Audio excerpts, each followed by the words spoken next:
ఓం శాంతి. మురళీ తేదీ 26 అక్టోబర్ 2024.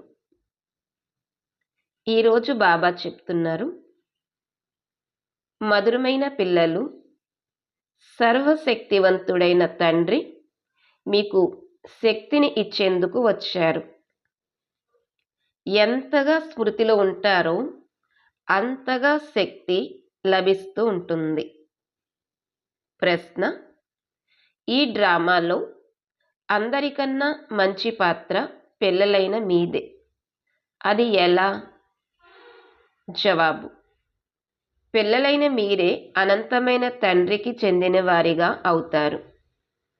భగవంతుడు టీచరుగా అయి మిమ్మల్నే చదివిస్తారు కాబట్టి మీరు భాగ్యశాలి అయినట్లు కదా. విశ్వాధిపతి మీకు అతిథిగా అయి వచ్చారు. వారు మీ సహయోగముతో విశ్వ కళ్యాణాన్ని చేస్తారు. పిల్లలైన మీరు పిలిచారు, తండ్రి వచ్చారు. ఇదే 2 చేతుల చప్పట్లు. ఇప్పుడు తండ్రి నుండి పిల్లలైన మీకు మొత్తం విశ్వమంతటిపైన రాజ్యం చేసే శక్తి లభిస్తుంది. ఓం శాంతి. మధురాతి మధురమైన ఆత్మిక పిల్లలు ఆత్మిక తండ్రి ఎదురుగా కూర్చున్నారు. శిక్షకుని ఎదురుగా కూడా కూర్చున్నారు. మరియు ఈ బాబా పిల్లలైన మనల్ని తీసుకువెళ్లేందుకు గురువు రూపంలో వచ్చారు అనేది కూడా మీకు తెలుసు. తండ్రి కూడా అంటారు, ఓ ఆత్మిక పిల్లలు, నేను మిమ్మల్ని ఇక్కడి నుండి తీసుకువెళ్లేందుకు వచ్చాను. ఈ ప్రపంచము పాతదిగా అయిపోయింది మరియు ఈ ప్రపంచము అశుద్ధమైనది అని కూడా మీకు తెలుసు. పిల్లలైన మీరు కూడా అశుద్ధముగా అయిపోయారు. మీ గురించి మీరే ఇలా అంటారు, పతిత పావన బాబా, మీరు వచ్చి పతితులైన మమ్మల్ని ఈ దుఃఖధామము నుండి శాంతిధామములోకి తీసుకువెళ్ళండి అని అంటారు. ఇప్పుడు మీరిక్కడ కూర్చుని ఉంటారు కాబట్టి మీ హృదయంలోకి ఇది రావాలి. తండ్రి కూడా అంటారు, నేను మీరు పిలిచినందుకు మీ ఆహ్వానంపై ఇక్కడకు వచ్చాను. మీరు రండి అని మీరు తప్పకుండా నన్ను పిలిచేవారు కదా అని తండ్రి గుర్తు చేయిస్తారు. మేము పిలిచాము అని ఇప్పుడు మీకు గుర్తుకొచ్చింది. డ్రామానుసారంగా కల్పపూర్వం వలె ఇప్పుడు బాబా వచ్చి ఉన్నారు. వాళ్ళు ప్లాన్లు తయారు చేస్తారు కదా. ఇది కూడా శివబాబా ప్లాన్. ఈ సమయంలో అందరికీ తమ తమ ప్లాన్లు ఉన్నాయి కదా. పంచవర్ష ప్రణాళికలను తయారు చేస్తారు. అందులో ఇది చేస్తాము, అది చేస్తాము అని అంటారు. ఈ విషయాలు ఎలా కలుస్తున్నాయో చూడండి. ఇంతకుముందు ఈ ప్లాన్లు మొదలైనవి తయారు చేసేవారు కాదు. ఇప్పుడు ప్లాన్లు తయారు చేస్తూ ఉంటారు. మన బాబా ప్లాన్ ఇది అని పిల్లలైన మీకు తెలుసు. డ్రామా ప్లాన్ అనుసారంగా 5000 సంవత్సరాల క్రితం నేను ఈ ప్లాన్ను తయారు చేశాను. మధురాతి మధురమైన పిల్లలైన మీరు ఎవరైతే ఇక్కడ చాలా దుఃఖితులుగా అయిపోయారో, వేశ్యాలయంలో పడిపోయారో, మిమ్మల్ని శివాలయంలోకి తీసుకువెళ్లేందుకు ఇప్పుడు నేను వచ్చాను.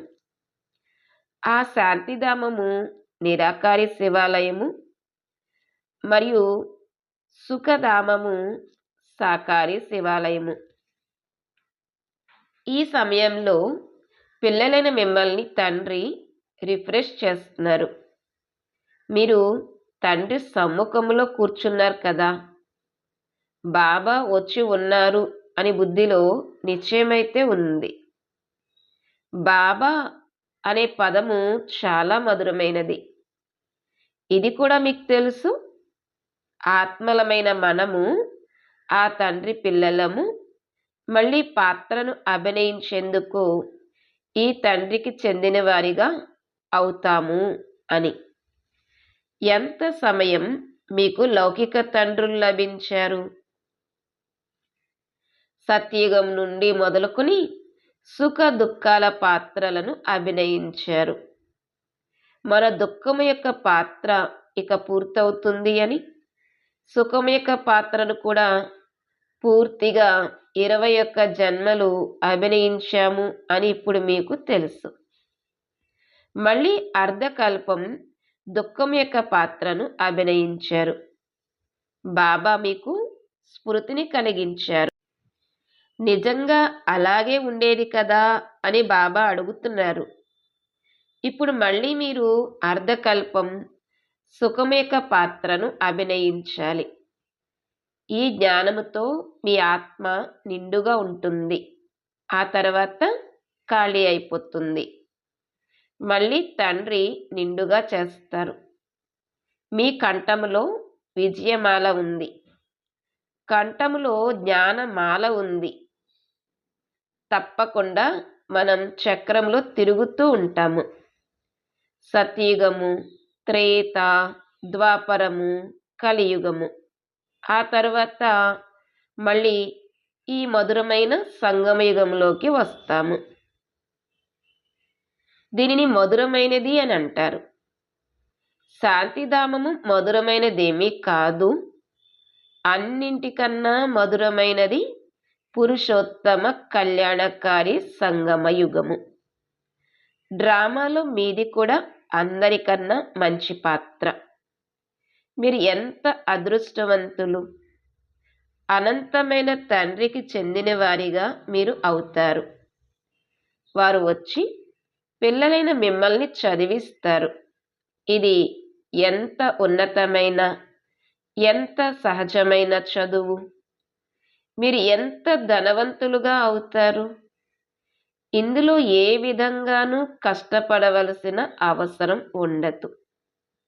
డాక్టర్లు, ఇంజనీర్లు మొదలైన వారు ఎంతగా కష్టపడుతూ ఉంటారు. మీకైతే వారసత్వము లభిస్తుంది.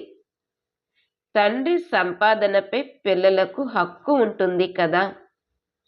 మీరిది చదువుకుని 21 జన్మల సత్యమైన సంపాదనను చేసుకుంటారు. అక్కడ మీకు తండ్రిని స్మృతి చేయవలసి వచ్చేందుకు అసలు ఎటువంటి నష్టము వాటిల్లదు. ఇక్కడ దీనిని నిరంతర జపము అని అంటారు. బాబా వచ్చి ఉన్నారని మీకు తెలుసు. నేను వచ్చాను అని తండ్రి కూడా అంటారు. 2 చేతులతోనే చప్పట్లు మ్రోగుతాయి కదా.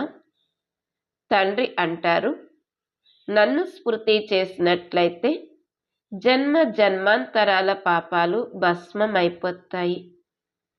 పంచ వికారాల రూపీ రావణుడు మిమ్మల్ని పాపాత్మలుగా తయారు చేశాడు. మళ్ళీ పుణ్యాత్మలుగా కూడా అవ్వాలి. ఇది బుద్ధిలోకి రావాలి. మనం తండ్రి స్మృతితో పవిత్రముగా అయ్యి తండ్రితో పాటు ఇంటికి వెళ్తాము.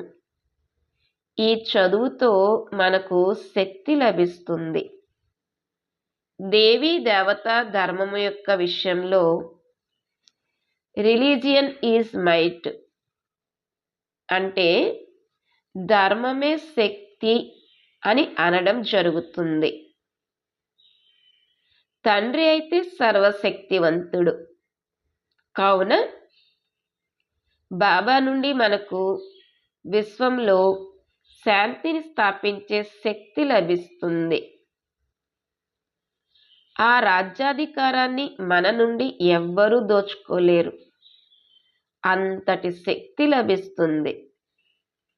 రాజుల చేతిలోకి ఎంతటి శక్తి వస్తుందో చూడండి. వారికి ఎంతగా భయపడతారు. ఒక్క రాజుకు ఎంతమంది ప్రజలు, సైన్యము మొదలైన వారు ఉంటారు. కానీ అది అల్పకాలికమైన శక్తి. ఇది 21 జన్మల శక్తి. మనకు సర్వశక్తివంతుడైన తండ్రి నుండి విశ్వముపై రాజ్యం చేయడానికి శక్తి లభిస్తుందని ఇప్పుడు మీకు తెలుసు. ప్రేమ అయితే ఉంటుంది కదా. దేవతలు ప్రాక్టికల్గా ఇక్కడ లేకపోయినా సరే వారిపై ఎంతటి ప్రేమ ఉంటుంది. వారు సమ్ముఖముగా ఉన్నప్పుడు ప్రజలకు వారిపై ఎంత ప్రేమ ఉంటుంది. స్మృతి యాత్రతో ఈ మొత్తం శక్తినంతటిని మీరు తీసుకుంటున్నారు. ఈ విషయాలను మర్చిపోకండి. స్మృతి చేస్తూ చేస్తూ మీరు చాలా శక్తివంతులుగా అయిపోతారు. సర్వశక్తివంతుడు అని ఇంకెవ్వరినీ అనడం జరగదు. అందరికీ శక్తి లభిస్తుంది. ఈ సమయంలో ఎవ్వరిలోనూ శక్తి లేదు. అందరూ తమో ప్రధానంగా ఉన్నారు. మళ్ళీ ఆత్మలందరికీ ఒక్కరి నుండే శక్తి లభిస్తుంది. మళ్ళీ తమ రాజధానిలోకి వచ్చి తమ తమ పాత్రను అభినయిస్తారు. తమ లెక్కాచారాలను తీర్చుకుని మళ్ళీ అదే విధంగా నెంబర్ వారుగా శక్తివంతులుగా అవుతారు. ఈ దేవతల్లో నెంబర్ 1 శక్తి ఉంటుంది. ఈ లక్ష్మీనారాయణులు తప్పకుండా మొత్తం విశ్వానికి యజమానులుగా ఉండేవారు కదా. మీ బుద్ధిలో మొత్తం సృష్టి చక్రమంతా ఉంది.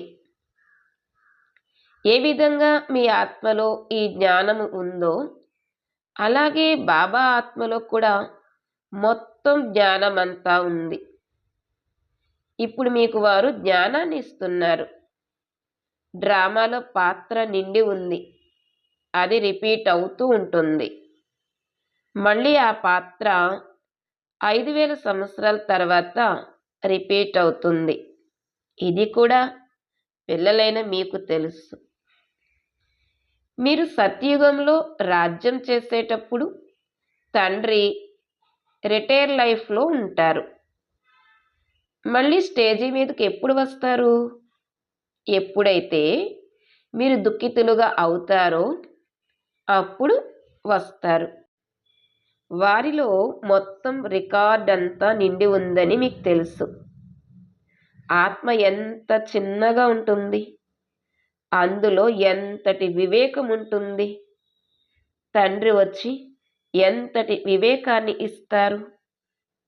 మళ్ళీ అక్కడ సతీయుగంలో ఈ విషయాలన్నింటినీ మర్చిపోతారు.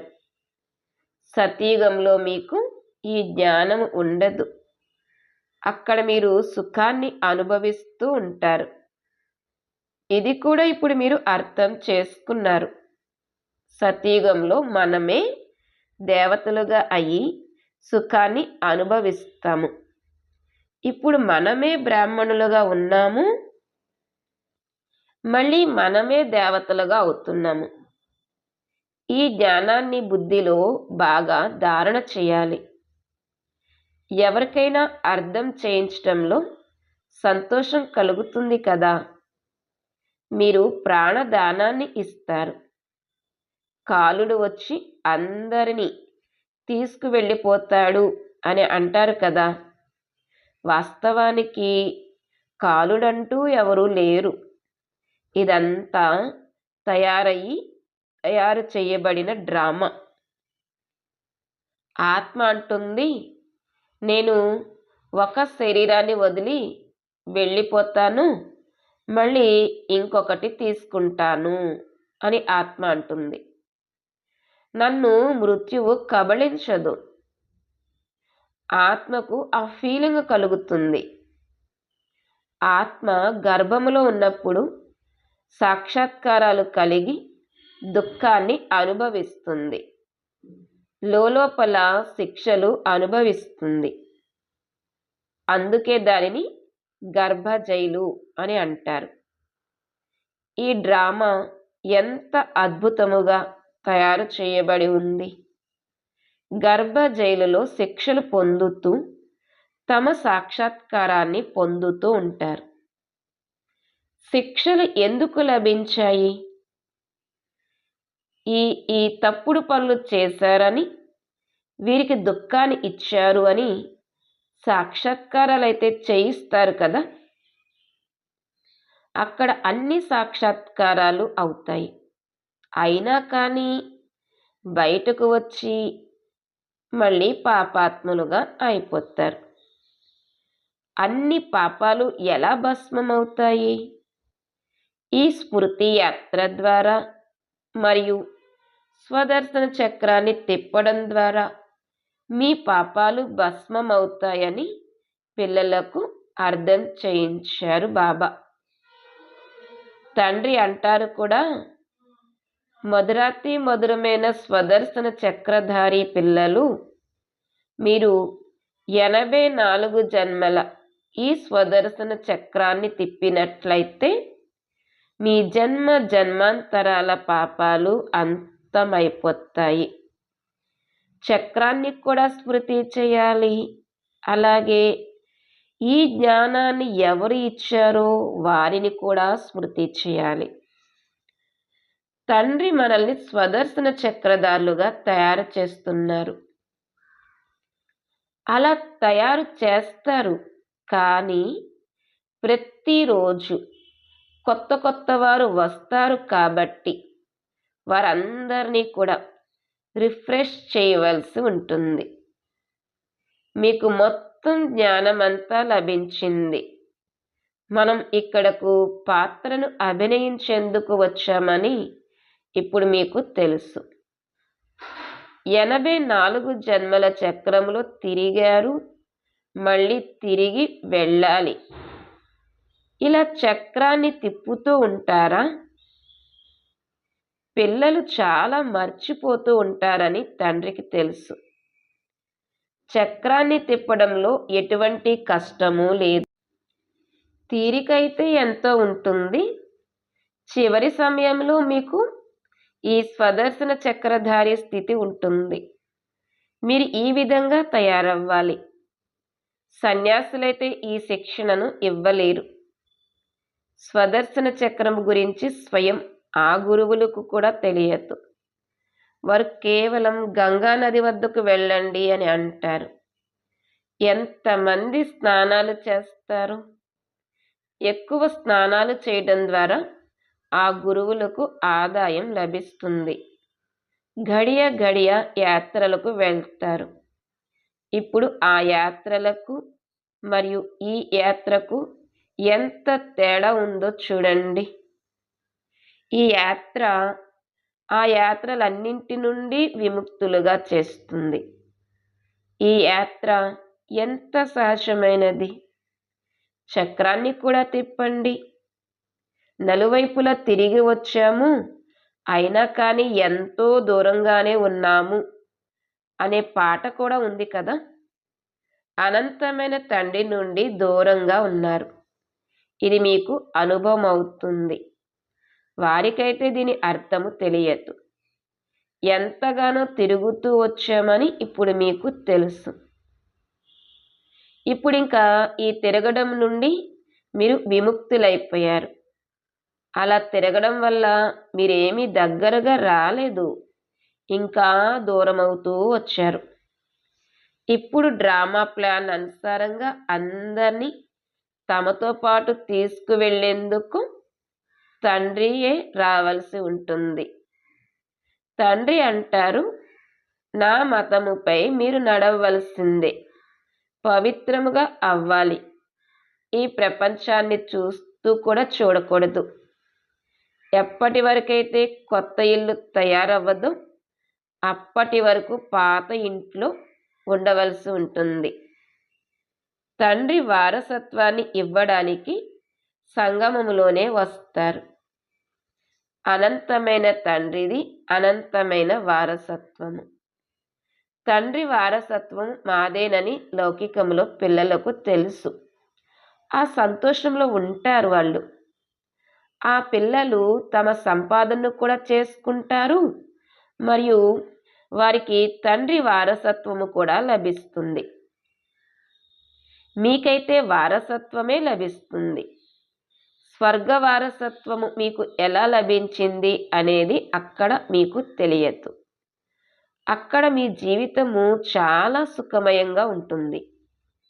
ఎందుకంటే మీరు తండ్రిని స్మృతి చేసి శక్తిని తీసుకుంటారు. పాపాలు అంతం చేసేవారు పతిత పావనుడైన తండ్రి ఒక్కరే.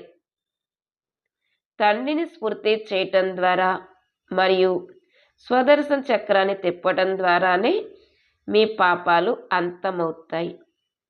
దీనిని బాగా నోట్ చేసుకోండి. ఇది అర్థం చేయించినా చాలు. ఇక ముందు ముందు మీరు ఎక్కువగా చెప్పవలసిన అవసరం ఉండదు. ఒక సూచన ఇస్తే చాలు, సరిపోతుంది.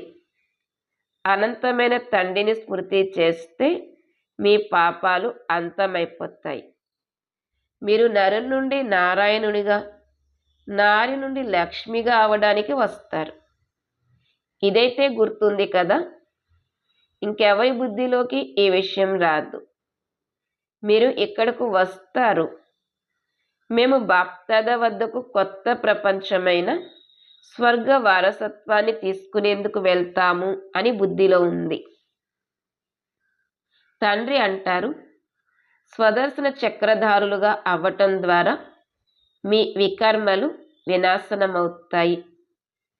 ఇప్పుడు ఎవరైతే మీ జీవితాన్ని వజ్రతుల్యముగా తయారు చేస్తారో వారినే చూడండి. ఇది కూడా మీరు అర్థం చేసుకుంటారు.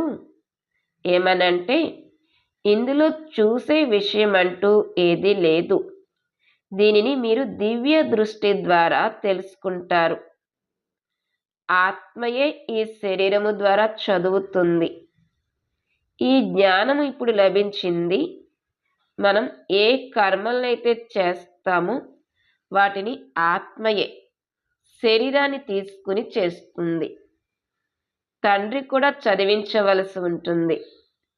వారి పేరైతే సదాశివ అనే ఉంటుంది. శారీరక పేర్లు మారతాయి. ఈ శరీరమైతే నాది కాదు, ఇది ఇతని ఆస్తి. శరీరము ఆత్మకు ఆస్తి. దాని ద్వారా పాత్రను అభినయిస్తుంది. ఇది చాలా సహజముగా అర్థం చేసుకోవలసిన విషయము. ఆత్మ అయితే అందరిలోనూ ఉంది. అందరికీ శారీరక పేర్లు వేరువేరుగా ఉంటాయి. వీరు పరమ ఆత్మ, సుప్రీం ఆత్మ. వీరు ఉన్నతోన్నతమైన వారు. భగవంతుడు ఒక్కరే. వారే రచయిత అని, మిగిలిన వారందరూ పాత్రను అభినయించే రచన అని ఇప్పుడు మీరు అర్థం చేసుకున్నారు.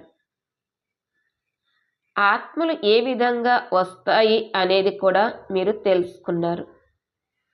మొట్టమొదట ఆది సనాతన దేవీ దేవతా ధర్మపు ఆత్మలు కొద్ది మందే ఉంటారు. మళ్ళీ చివర్లో మొదట వచ్చేందుకు అర్హులుగా అవుతారు. ఈ సృష్టి చక్రము ఒక మాల వంటిది. ఇది తిరుగుతూ ఉంటుంది. మీరు మాలను తిప్పుతూ ఉన్నట్లయితే పూసలన్నీ ఒకదాని తర్వాత ఒకటి తిరుగుతూ ఉంటాయి కదా. సత్యయుగంలో భక్తి కొద్దిగా కూడా ఉండదు. తండ్రి అర్థం చేయించారు, ఓ ఆత్మల్లారా, నన్నొక్కరినే స్మృతి చేయండి. మీరు తప్పకుండా ఇంటికి తిరిగి వెళ్ళాలి. వినాశనం ఎదురుగా నిలబడి ఉంది. స్మృతి ద్వారానే పాపాలు అంతమవుతాయి.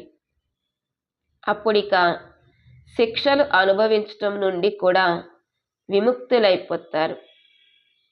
పదవి కూడా మంచిది పొందుతారు. లేకపోతే శిక్షలను ఎంతగానో అనుభవించవలసి వస్తుంది. నేను పిల్లలైన మీ వద్దకు వచ్చిన ఎంత మంచి అతిథిని.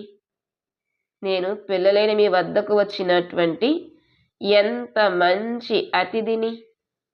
నేను మొత్తం విశ్వమంతటిని పరివర్తన చేస్తాను. పాత విశ్వాన్ని కొత్తగా చేస్తాను. మీకు కూడా తెలుసు, బాబా కల్పకల్పము వచ్చి విశ్వాన్ని పరివర్తన చేసి పాత విశ్వాన్ని కొత్తగా చేస్తారు అని. ఈ విశ్వము కొత్తది నుండి పాతదిగా, పాతది నుండి కొత్తదిగా అవుతుంది కదా. మీరు ఈ సమయంలో చక్రాన్ని తిప్పుతూ ఉంటారు. తండ్రి బుద్ధిలో జ్ఞానం ఉంది, వారు వర్ణన చేస్తూ ఉంటారు. మీ బుద్ధిలో కూడా చక్రం ఎలా తిరుగుతుంది అనేది ఉంది. బాబా వచ్చి ఉన్నారని, వారి శ్రీమతంపై మనం పావనంగా అవుతాము అని మీకు తెలుసు. స్మృతి ద్వారానే పావనంగా అవుతూ ఉంటారు. మళ్ళీ ఉన్నత పదవిని కూడా పొందుతారు. పురుషార్థం చేయించడం కూడా తప్పనిసరి. పురుషార్థం చేయించేందుకు ఎన్ని చిత్రాలు మొదలైనవి తయారు చేస్తారు. ఎవరైతే వస్తారో వారికి మీరు 84 జన్మల చక్రము గురించి అర్థం చేయిస్తారు. తండ్రిని స్మృతి చేయటం ద్వారా మీరు పతితుల నుండి పావనులుగా అయిపోతారు. అచ్చా, మధురాతి మధురమైన సికీలదే పిల్లలకు మాతాపిత బాప్దాదాల ప్రియ స్మృతులు మరియు గుడ్ మార్నింగ్. ఆత్మిక పిల్లలకు ఆత్మిక తండ్రి నమస్తే. మధురాతి మధురమైన ఆత్మిక తండ్రికి ఆత్మిక పిల్లల యొక్క ప్రియ స్మృతులు, గుడ్ మార్నింగ్ మరియు నమస్తే. ధారణ కొరకు ముఖ్య సారము 1. జ్ఞానాన్ని బుద్ధిలో బాగా ధారణ చేసి అనేక ఆత్మలకు ప్రాణదానాన్ని ఇవ్వాలి. స్వదర్శన చక్రధారులుగా అవ్వాలి. 2. ఈ మధురమైన సంగమంలో మీ సంపాదనతో పాటుగా తండ్రి శ్రీమతంపై నడుస్తూ పూర్తిగా వారసత్వాన్ని తీసుకోవాలి. మీ జీవితాన్ని సదా సుఖమయంగా తయారు చేసుకోవాలి. ఈరోజు వరదానము: సర్వ వరదానాలను అవసరమైన సమయంలో కార్యంలో వినియోగించి వాటిని ఫలీభూతము చేసే ఫలస్వరూప భవ. సర్వ వరదానాలను అవసరమైన సమయంలో కార్యంలో వినియోగించి వాటిని ఫలీభూతము చేసే ఫలస్వరూప భవ. వరదానం యొక్క వివరణ: బాప్దాదా ద్వారా ఎప్పటికప్పుడు ఏ ఏ వరదానాలైతే లభించాయో వాటిని అవసరమైన సమయంలో కార్యంలో వినియోగించండి. ఈరోజు చాలా మంచి వరదానం లభించింది అని కేవలం వరదానాన్ని విని సంతోషపడిపోకండి. వరదానాలను కార్యంలో వినియోగించడం ద్వారా వరదానాలు నిలిచి ఉంటాయి. వరదానాలైతే అవినాశి తండ్రివి, కానీ వాటిని ఫలీభూతం చేయాలి. దీనికోసం వరదానాలకు పదే పదే స్మృతి అనే నీటిని ఇవ్వండి. వరదానం యొక్క స్వరూపంలో స్థితులవ్వటం అనే ఎండను ఇవ్వండి. వరదానాలకు పదే పదే స్మృతి అనే నీటిని ఇవ్వండి. వరదానం యొక్క స్వరూపంలో స్థితులవ్వటము అనే ఎండని ఇవ్వండి. అప్పుడు వరదానాల ఫలస్వరూపులుగా అవుతారు. స్లోగన్: విశేషతలు ప్రభు ప్రసాదము. వాటిని సేవలు ఉపయోగించండి, పంచండి, దానితో పెంచుకోండి. విశేషతలు ప్రభు ప్రసాదము. వాటిని సేవలో ఉపయోగించండి, పెంచండి, దాని ద్వారా పెంచుకోండి. ఓం శాంతి.